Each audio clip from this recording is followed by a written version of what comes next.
Hey guys, hey gems, how are you doing? This is part 3, and I'm getting all of these videos out while I am got the mojo to do it, right? So this is part 3, and this is going to be titled When Your Bullies Are at Home and at School. So my last video I talked about me trying to end my life. Today I want to talk to you about some of the reasons why I wanted to end my life. I tried. I attempted to.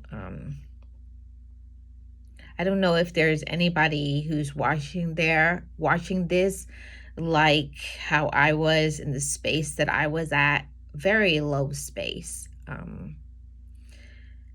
In my family unit, it was very dysfunctional.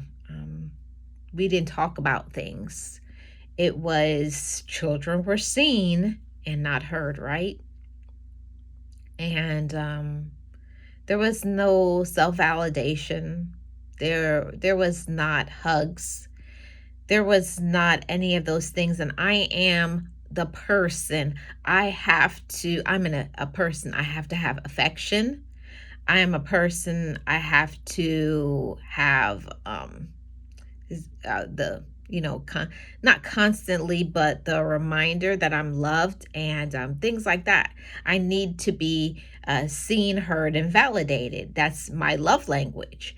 And not ever getting it growing up really messed me up. I just know that my parents did the best that they could, and I will say that I don't hold anything against my parents and things that people did to me in the past. That is for them to deal with on Judgment Day.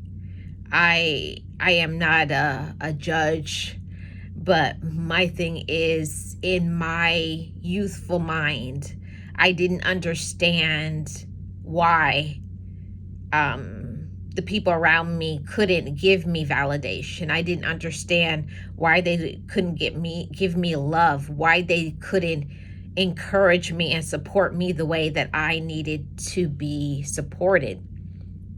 So because of being bullied at home, and for me, bullying was verbally being bullied. Sometimes I would say physically. I think it was just a thing back in the day where you were physically, like it was, you got whooped. It was a thing that there was no conversation, communication about boundaries and what you did wrong. It was just, you got whooped, you got torn up. And that was it. It was no conversations about what you did wrong and boundaries and taking things away. I didn't grow up having that.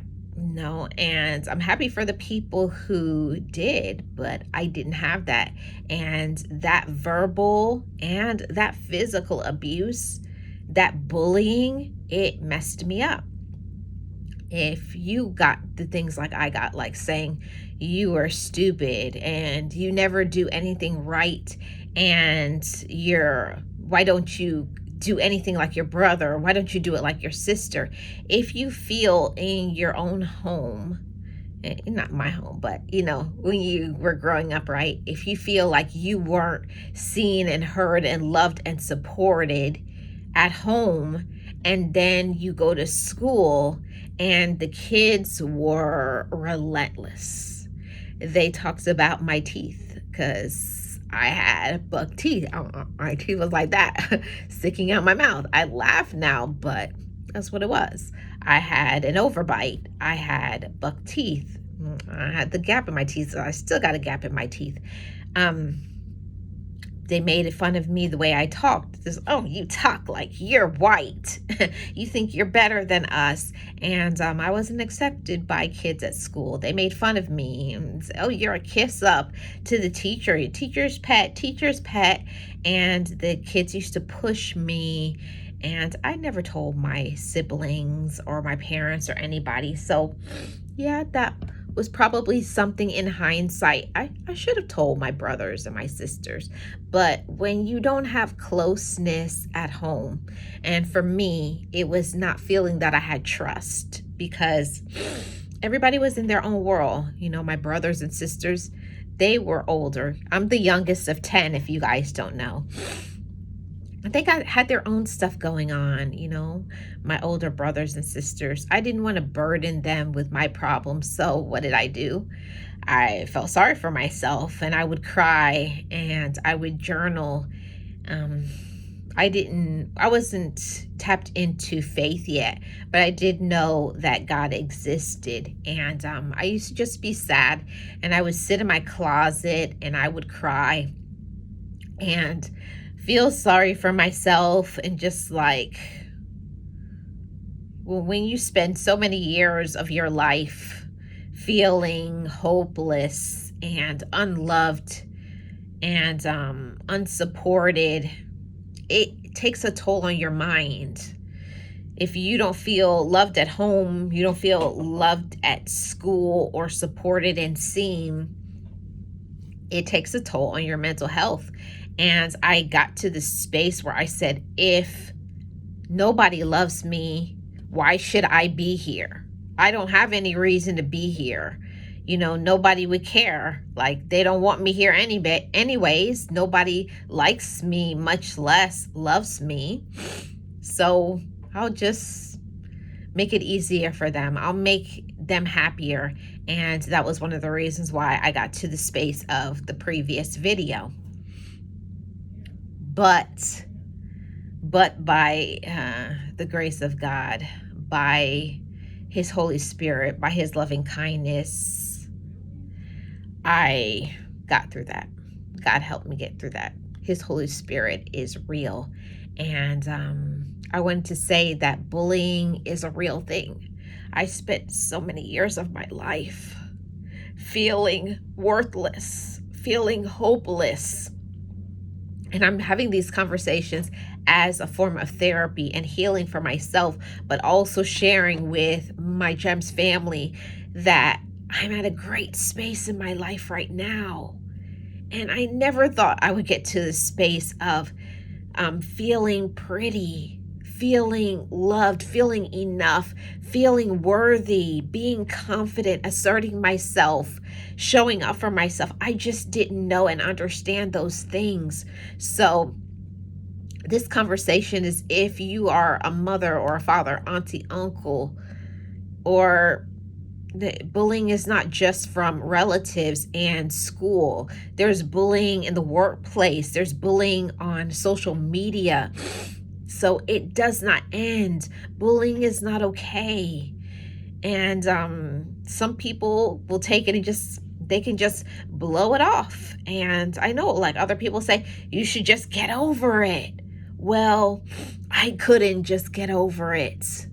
And on the next video, I'm going to talk about some of the things that helped me to get over and to get past it. But I spent a lot of time crying and feeling sad and lonely and hopeless.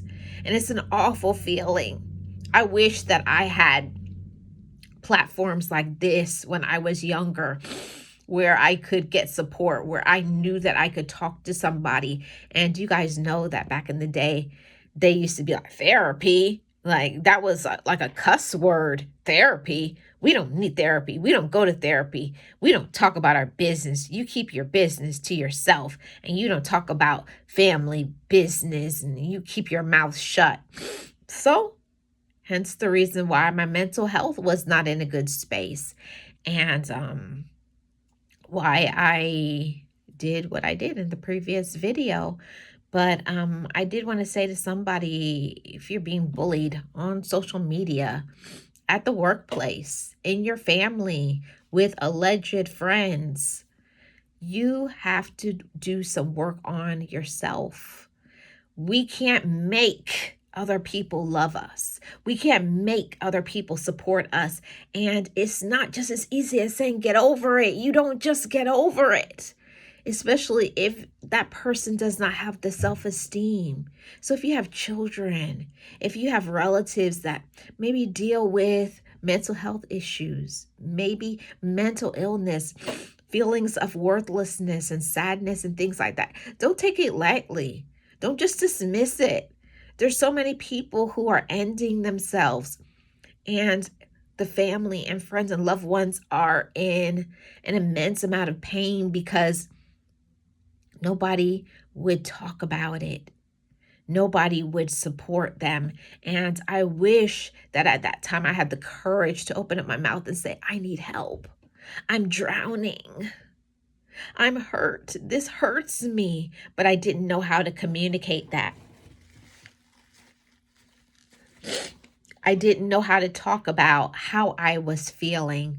But today I can be the voice of the voiceless. Don't take your life. Don't end yourself because of bullying. You got to take a deep breath. You got to move forward and work on yourself. In the next video, I'm going to be talking about some of the things that I did that helped me to cope with the bullying and to work on me and how I was treated with my family. So I am Life with Marlene, your life coach, motivational speaker. Thanks for tuning into Marlene Chats. I hope that you have been enjoying these episodes, and there's more to come. And you know what I say over here on Life with Marlene? Love your life and live your life.